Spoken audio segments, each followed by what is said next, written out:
মুন্সিগঞ্জের গজারিয়ায় ঢাকা চট্টগ্রাম মহাসড়কের ভবেরচর বাস স্ট্যান্ডে গুম, খুন, চাঁদাবাজি সহ বৈষম্য বিরোধী ছাত্র আন্দোলনে সাধারণ শিক্ষার্থীদের উপর হামলা, খুন এবং প্রকৃত খুনিদের বিচারের আওতায় আনার দাবিতে মানববন্ধন অনুষ্ঠিত হয়েছে। আজ শুক্রবার বিকাল 4টায় উপজেলার বিএনপি নেতৃবৃন্দ ও বৈষম্য বিরোধী ছাত্র আন্দোলন গজারিয়া সরকারি কলেজের শিক্ষার্থীদের আয়োজনে থানা গেট সংলগ্ন এই মানববন্ধন অনুষ্ঠিত হয়। গজারিয়ার প্রতিনিধি জানান, এ সময় বিগত সময়ে বিএনপির দমন নিপীড়নে জড়িত ও ছাত্র হত্যাকারী আওয়ামী লীগ, যুবলীগ ও ছাত্রলীগের সন্ত্রাসী সহ ইউনিয়ন পরিষদের চেয়ারম্যানদের গ্রেফতারের দাবিতে জোরালো আন্দোলন সহ মানববন্ধন করেন তারা। সেই সাথে নির্দোষীদের মামলা থেকে অব্যাহতি দেওয়ার আহ্বান জানানো হয়। এছাড়াও মানববন্ধনে উপস্থিত বক্তারা বলেন, জেলা যুব দলের সাবেক সাধারণ সম্পাদক মুজিবুর রহমান মামলা বাণিজ্য করে প্রকৃত অপরাধীদের মামলা থেকে মুক্ত করতে সচেষ্ট ভূমিকা পালন করছে, যা জাতীয়তাবাদী দল বিএনপির জন্য দুঃখজনক। তাই নিরীহ মানুষকে হয়রানি থেকে মুক্ত করার পাশাপাশি দোষীদের আইনের আওতায় আনতেও তার প্রতি আহ্বান জানান বিএনপির নেতৃবৃন্দ সকলে।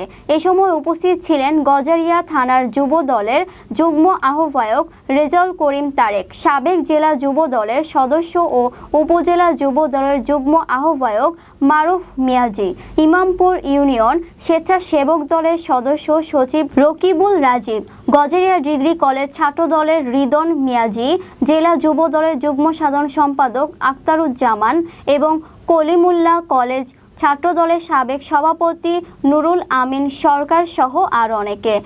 সব শেষে মিথ্যা সংবাদ প্রকাশের প্রতিবাদে স্থানীয় আঞ্চলিক পত্রিকা মুন্সিগঞ্জের কাগজ পুড়িয়ে সম্পাদক মোহাম্মদ আরেফিনকে বয়কট করা সহ দোষীদের আইনের আওতায় আনতে প্রশাসনের দৃষ্টি আকর্ষণ করেন।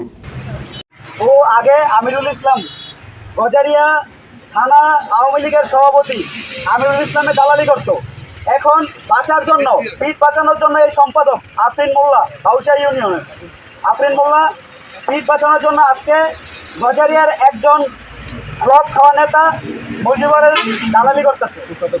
কুখ্যাত খুনি যে গ্রামে খুন করে গেছে সে, এবং রসুলপুর, মাথাভাঙ্গা, দৌলতপুর গ্রাম সহ বিভিন্ন গ্রামের গ্যাস দেওয়ার নাম করে গ্যাসের কোটি কোটি টাকা নিয়ে সে পালিয়ে গেছে।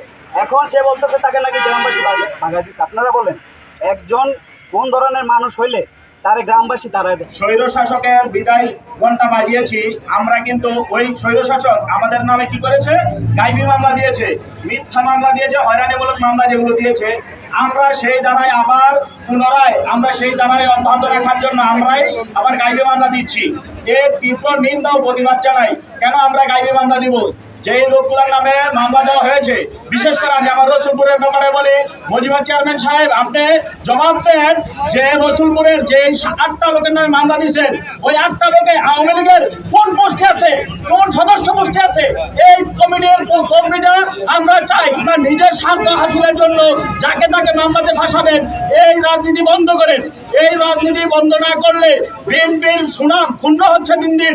বিএনপি আওয়ামী লীগের মতো তো নষ্ট নোংরা ছেলে না। আমার কি দোষ ছিল? আমি জাতীয়তাবাদী দল করেছি। আমার কি ভুল ছিল? আমি সঠিক ন্যায্য দাবি এর জন্য কথা বলেছি। স্বাধীন দেশে তাও হয়নি। একটি কথা বলবো, আজকে গজারিয়া থানা যদি 1 জন, 2 জন, 3 জন, 5 জনকে আসামি করা হয়, তাহলে কাদের করা হবে আপনারা জানেন। 1 জনকেও করা হয়নি। আপনারা সেই মোতাবেক অ্যাকশন নিতেন, সেই আশা ব্যক্ত করছি। পাশাপাশি আমরা আরেকটা মেসেজ বলি, যখন গ্যাস উত্তাপ ছিল, যখন সারা বাংলাদেশের বিভিন্ন থানা জ্বালিয়ে পুড়িয়ে দিয়েছিল, তখন কিন্তু আমরা শ্রদ্ধেয় নেতা কামরুজ্জামান রতন ভাইয়ের নির্দেশে আপনাদেরকে পাহারা দিয়েছিলাম। তো দয়া করে এই কথাটা মাথায় রাখবেন এবং আপনাদেরকে বিগত সময়ে যারা কলকাঠি নেড়েছে এই গজারিয়ায়, তাদেরকে অপরাধী হলে অবশ্যই অ্যারেস্ট করবেন আর নিরপরাধ কাউকে ধরবেন না।